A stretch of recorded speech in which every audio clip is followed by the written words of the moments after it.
I'm 42. Married for 11 years.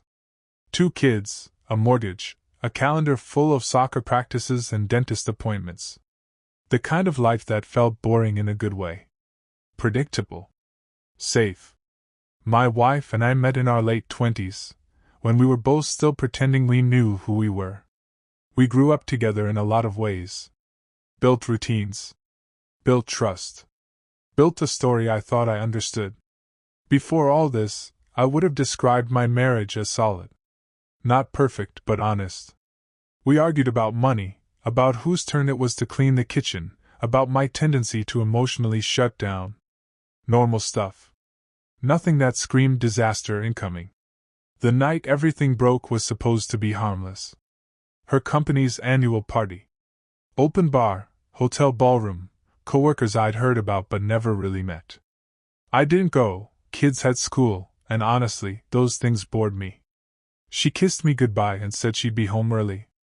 That sentence still echoes in my head. Her job had always been a source of pride for her. She worked hard, climbed fast, and I admired that. When she talked about her coworkers, I listened, even if the names blurred together. One name didn't, though. Mark. I noticed that early on. She mentioned him a lot. Not flirtatious, not overtly inappropriate. Just present. Mark said this, Mark thinks that, Mark helped me with that project. I told myself I was being insecure. I didn't want to be that husband. There were other things I brushed off. Late meetings that ran long. Group chats she'd laugh at but wouldn't explain. Her phone always face down now. Password changed. For security reasons. I trusted her. That's what marriage is, right? You decide to trust, even when your gut whispers questions you don't want answered. The night of the party, she spent extra time getting ready. New dress. Hair done differently. She looked incredible, and I remember thinking how lucky I was. That memory hurts now. The party was on a Friday. She left around 6, promising she'd be back before midnight. I'm tired anyway, she said. I won't stay long. Midnight came and went. I texted her. No reply. At 12:45 I tried calling. Straight to voicemail. I told myself the music was loud. The phone was in her purse. Don't panic. She came home at 1:30 a.m. She was quiet, moving carefully, like she didn't want to wake the house. When I asked how it was, she smiled without really looking at me and said, Fine. I left early. I'm exhausted. Something about her felt off. Not drunk. Not happy. Just distant. She showered immediately, which wasn't unusual, but that night it stuck with me. The next morning, she avoided my eyes. Said she had a headache. I let it go. I always let things go. It wasn't suspicion yet. More like a splinter I couldn't see but could feel. The doubt didn't hit all at once. It crept in. Small moments stacking on top of each other until the weight became unbearable. A week after the party, I borrowed her laptop to print something. A message notification popped up before I could look away. It was from Mark. Just his name and a heart emoji. That was it. I stared at the screen longer than I should have. When I asked her about it later, she laughed. Said it was a joke from the team. You're reading too much into it, she told me, and I hated myself for feeling embarrassed. But the air between us changed. She was suddenly protective of her phone. Taking it to the bathroom. Sleeping with it under her pillow. If I asked a question, I got clipped answers. I started replaying the night of the party in my head. The timeline didn't add up. Left early, didn't match the hour she came home. I didn't want to be paranoid. I wanted to be wrong. The turning point came from a place I never expected, her company's security office.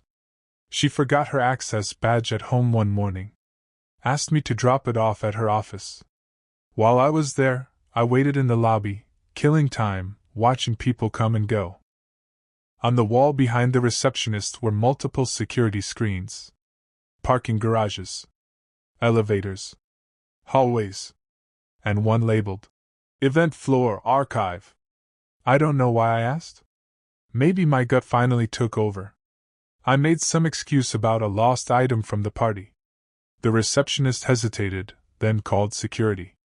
They pulled the footage. I saw my wife on the screen, laughing, arm around Mark's waist. Not leaving early. Not leaving at all. Then the elevator doors closed. Another camera angle. A hallway. Them pressed together. Kissing. Hands where they shouldn't be. I couldn't hear anything, but I didn't need sound. My knees actually buckled. I don't remember how I drove home. I remember gripping the steering wheel so hard my hands cramped. I remember my heart pounding like it was trying to escape my chest. I watched the footage again in my head. Over and over. The way she leaned into him. The familiarity. The ease. It wasn't a mistake. It was practiced. When she came home that evening, I didn't say anything at first. I watched her take off her shoes. Kiss the kids. Act normal. Finally I said, "Did you really leave the party early?" She froze. Just for a second. But I saw it. "Yes," she said. Too fast. I told her about the cameras. Her face collapsed. She sat down like all the bones in her body had turned to water. She didn't deny it. She didn't even try. "I didn't know how to tell you," she whispered. That hurt almost as much as the betrayal itself. The words came out in pieces. Half confessions. Tears. Long silences. She said it just happened. That it didn't mean anything. That she was drunk. That she felt ignored at home. Every excuse felt like a slap. I asked if it was the first time. She hesitated. That was my answer. I remember yelling. Then crying. Then laughing in a way that scared even me. My whole body felt like it was buzzing with electricity and grief. She kept saying, "I'm sorry," like it was a spell that could undo what I'd seen.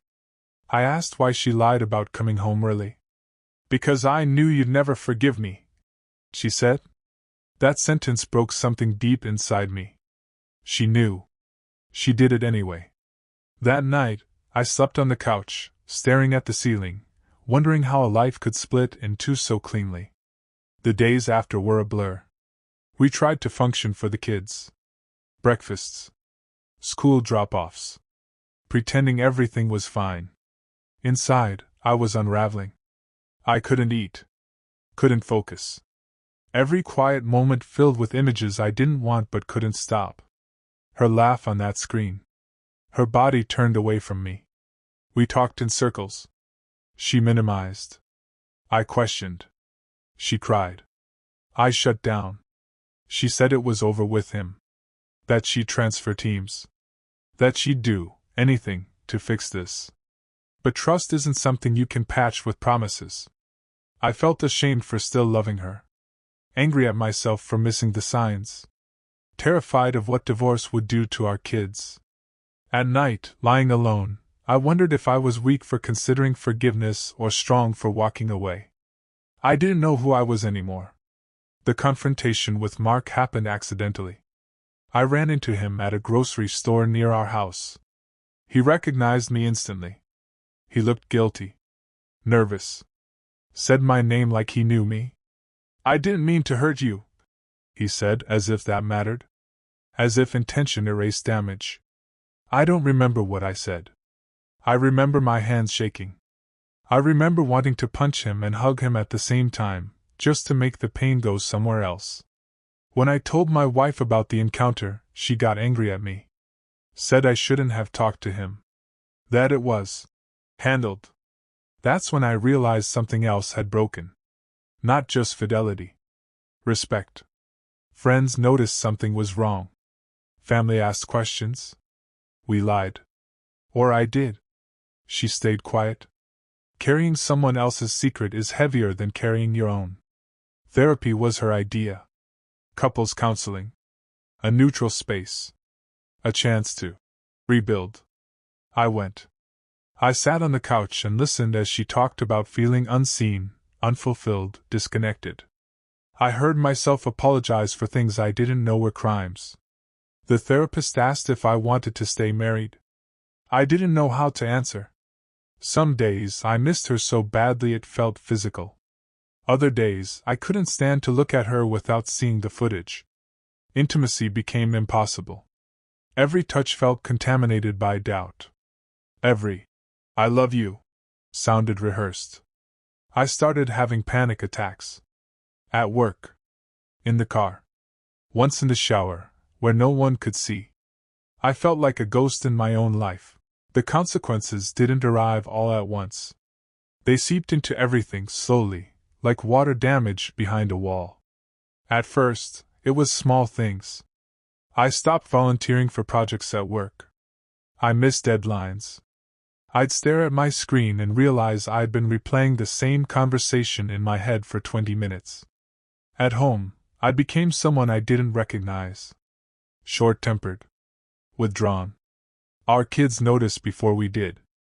My daughter asked one night why Mommy slept in the guest room sometimes. I lied without thinking. Said she snored? The guilt of that lie sat heavy in my chest. We tried to keep routines intact, family dinners, movie nights, but the energy was wrong. Forced. Like actors who forgot their lines but kept going anyway. Our oldest stopped asking us to play board games. He sensed it. Kids always do. Eventually, my wife suggested a trial separation. Just space, she said. Not an ending. I agreed because I didn't have the strength to argue. She stayed with her sister for a month. The house was quieter than I expected. No tension humming under every conversation. No careful monitoring of words. I miss her presence, but I didn't miss the anxiety. That realization scared me. When she came back, nothing was fixed. We hugged like distant relatives. Slept on opposite sides of the bed. Shared logistics, not emotions. The affair was over, but its shadow followed us everywhere. Some damage doesn't announce itself loudly. It just settles in and refuses to leave. People love simple endings. They ask questions like, "So did you forgive her?" Or, "Are you still together?" As if those are switches you flip, not ongoing battles you fight daily. Technically, we stayed married. Emotionally, it felt like we were co-parenting a memory. We tried to reconnect. Date nights that felt more like interviews. Long conversations that circled the same wounds without closing them. She was more open now, transparent in a way she'd never been before. Passwords shared. Phone unlocked. Location always on. And yet I trusted her less than ever. Because now I knew how easily a lie could wear the mask of normalcy. Some nights, I'd lie awake next to her, listening to her breathe, wondering how two people could be this close physically and this far apart everywhere else. I missed the version of her who felt safe. I missed the version of me who didn't question every silence. Intimacy didn't come back the way either of us hoped. Every touch carried a question mark. Every kiss triggered a memory I didn't ask for. I hated that my mind betrayed me like that. She tried harder than she ever had before. I saw it. And that almost made it worse. Because now, the effort came after the damage. Love didn't disappear. It fractured. And fractured things can still cut you if you're not careful. The loneliness surprised me most. Not the kind where you're physically alone, but the kind where no one around you really understands what you're carrying. Friends offered advice I didn't ask for. Family took sides I didn't want them to take. Everyone wanted me to be decisive. Strong. Certain. I wasn't. I learned there's a specific grief reserved for betrayal. You're not just mourning what happened, you're mourning what you thought was real. The past becomes unstable. Memories feel unreliable, like evidence that can no longer be trusted. I replayed moments from our marriage, searching for clues. Was she already pulling away here? Was that smile genuine or practiced? It's exhausting, interrogating your own history. Some days, I felt proud of myself for surviving. Other days, I felt weak for staying. Both feelings could exist in the same hour. The shame was subtle but constant, Not because she cheated, but because I didn't know what the right response was supposed to be. Leaving felt like failure. Staying felt like surrender. What no one tells you is that betrayal fractures your sense of self. I stopped trusting my instincts. Every decision felt suspect. If I could be wrong about my marriage, what else was I wrong about? That question still haunts me. If you're looking for a clean moral here, I don't have one. Love doesn't make you immune to harm. Loyalty doesn't guarantee protection. And being a good partner doesn't mean you'll be treated well in return. I'm still married. Still unsure. Healing hasn't been linear. Some weeks feel hopeful. Others feel like regression. We've built something quieter now. More careful. Less naive. My wife says that night was the worst mistake of her life. I believe her. I also believe that mistakes don't exist in a vacuum. They leave imprints. I don't yell anymore. I don't cry as often. But the memory hasn't faded. It's dulled, like a scar you forget about until something presses against it just right. I don't know if we'll grow old together. I don't know if love, once broken like this, can ever fully feel safe again. What I do know is that pretending something didn't hurt doesn't make it heal faster. Sometimes survival is the only victory you get. I'm writing this because I've never told the whole story without minimizing it for someone else's comfort. I've never said plainly how much it changed me. If you're reading this and something in your life feels wrong, quietly wrong, don't ignore it. Don't talk yourself out of your own instincts just because the truth might hurt. Pain delayed is still pain. I'm not angry all the time anymore. I'm not constantly replaying the footage in my head. But some nights, when the house is dark and everyone's asleep, it still comes back. The image. The lie. The certainty I once had. I've learned that trust isn't just about believing someone else, it's about believing your reality is stable. When that collapses, rebuilding takes more than apologies. I don't know how this story ends. Maybe with forgiveness. Maybe with separation. Maybe with a quiet acceptance that some things never fully resolve. All I know is this: I'm not the same person I was before she said she came home early. And maybe that's the part I'm still learning to live with.